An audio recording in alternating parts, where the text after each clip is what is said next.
Is matter around us pure? In the previous chapter, we have learned different states of matter: solids, liquids, gases, plasma, and BEC are the 5 states of matter. The main 3 states of matter were classified on the basis of particles that make up the matters. In solids, they are closely packed with least kinetic energy, and in gas, they are far apart, having high kinetic energy. Liquid properties lie in between that of solids and gases. Now we can also classify matter on the basis of what particles makes up matter. On this basis, matter may be broadly classified under 2 heads: pure substances and mixtures. You have heard the word pure in your daily life, especially when you buy dairy products from the market like milk, butter, etc. The manufacturers of these products claim that they are 100% pure.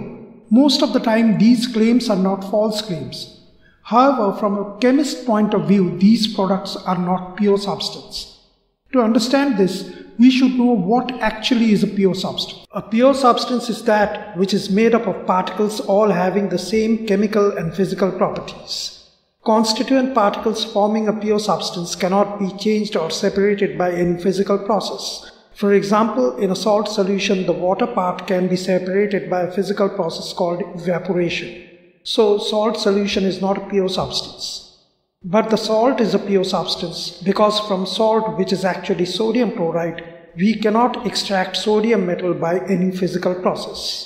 Milk is actually not a pure substance, but a mixture of fat, water, lactose, protein, and some minerals. This is a model of centrifuging machine. As you see, there are many holes to accommodate sample tubes in them. A sample tube containing whole milk is kept inside a hole.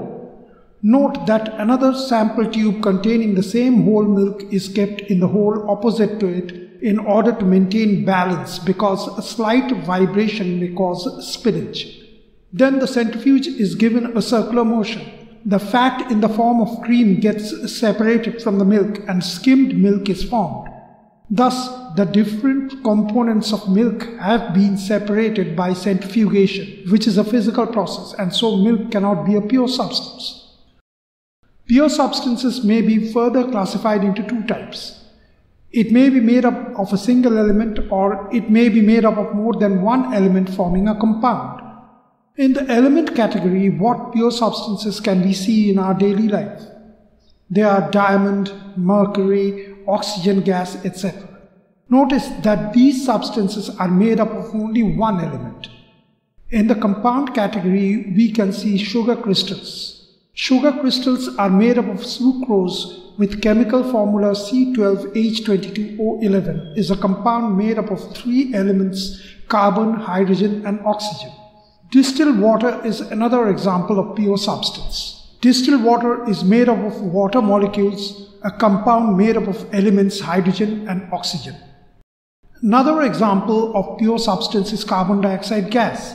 It is a compound CO2 made up of elements carbon and oxygen. These substances are pure substances because the compounds cannot be broken into its elements by any physical process. Mixtures are impure substances made up of 2 or more pure substances. Mixtures can be classified into 2 categories: homogeneous and heterogeneous mixtures. In homogeneous mixtures, the composition of pure substances is constant throughout the entire volume of the mixture. I will give you some examples. You have seen beautiful flower vases made of brass. Brass is an alloy, a mixture of 2 solid elements. These solid mixtures cannot be always separated into their constituent components by physical means. But still they are called mixtures because the individual properties of the different metals are retained in the alloy. That means alloys are made up of more than one component and is therefore not a pure substance. But alloys are homogeneous mixtures and the composition of copper and zinc is same throughout the entire volume of the flower vase. Now let's take another example. This is saline water, which is a mixture of salt and water. The concentration of salt in water remains the same throughout the bulk of the saline water. Therefore, the saline water is a homogeneous mixture. Another very good example is the air in our room. Air is a homogeneous mixture of different gases. The composition of oxygen and nitrogen is same everywhere in the room, and so air is also a homogeneous mixture. Note that all the homogeneous mixtures are single-phase substances. There are also heterogeneous mixtures. Heterogeneous mixtures have distinctly two or more phases, and more often than not, the composition of components is not uniform throughout the mixture. What do you mean by phase? Actually, when two or more phases coexist, there should be a boundary line separating the two phases. For heterogeneous mixtures, more than one phase is mandatory. A mixture having a single phase cannot be heterogeneous. Single-phase mixtures are always homogeneous mixtures. An example of heterogeneous mixture is gunpowder, which is a mixture of carbon, sulfur, and potassium nitrate. The composition of these components will not be same everywhere in the gunpowder because it is almost impossible to uniformly mix the three components with different densities and size. Another good example is the river water. River water seems to be clear when it flows from the mountains. But as it goes downstream to the plains, the mud and clay gets accumulated and the river water is no longer clear but turns turbid. Also, minerals get dissolved. So, water is a mixture of insoluble clay or mud with water having some soluble salts. River water is actually a suspension. This is a heterogeneous mixture because the mud particle concentration is not uniform in the river water and also forms a distinct phase. The milk obtained after milking a cow is another example of heterogeneous mixture. The fat in the milk distinctly forms a different phase. Of course, the packaged milk which we buy from the market does not have distinct separate phases because the packaged milk was homogenized in dairy farms before they come to the market.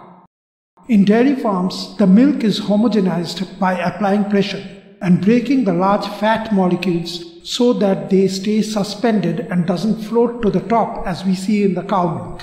Still, the homogenized milk is also considered as a heterogeneous mixture because the fat molecules in it are still large enough and hasn't formed a solution with the water. The fats still remain as a distinct phase and can be separated by centrifugation. These type of solutions actually fall under a different category called colloidal solution. This topic will be discussed in my next video. Thanks for watching this video. Have a nice day.